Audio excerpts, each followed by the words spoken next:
Hey everyone, and welcome back. In today's video we will talk about how to check if Apple iPhone is original. Let's dive in and find out how to check. Find the IMEI number. Every iPhone has a unique identifier called an IMEI number. To find it, open the Settings app on your phone. Scroll down to find General. From there, tap on General and then tap on About. Now scroll down a bit and you'll see the IMEI number listed. If you don't see an IMEI number, that's a red flag. A real iPhone will always have one. Verify online with Apple.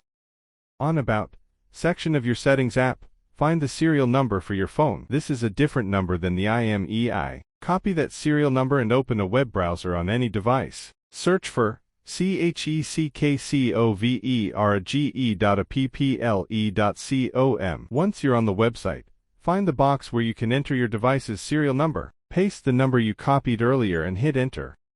Here, Apple will show you details about your iPhone, including its purchase date and warranty status. If the information seems off or the website says the serial number is invalid, that's another sign your iPhone might not be genuine.